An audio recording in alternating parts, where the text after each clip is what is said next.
This one looks like Freytag's pyramid, but it's not. Okay, what we are going to do is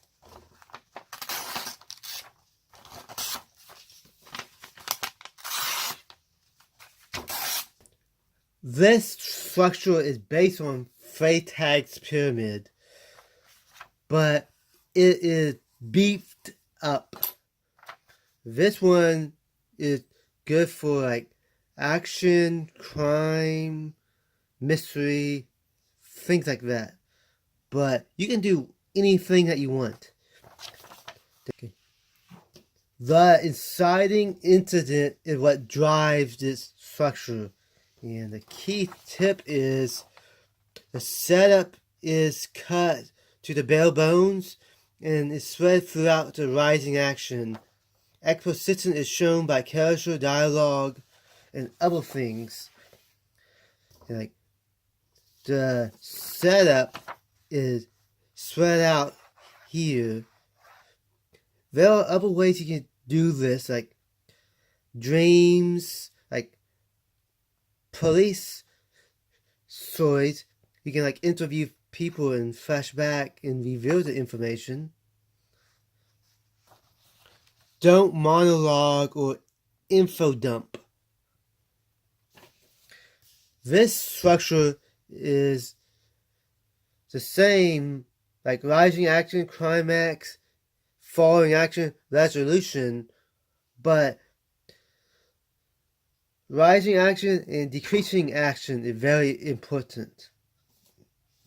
To get after the climax, one big problem is the pacing gets so slow, and that is something that you have to look out for. Like, everything crashes after the climax, and you have to watch that. And to be successful, you need a strong main plot. The pace is faster, and too many subplots will slow down the pace. The incident-driven plot, when you begin, it's supposed to be like a ride on a roller coaster. It keeps people busy until the end. That is how you know you're doing it right. This is why action movies do well with this.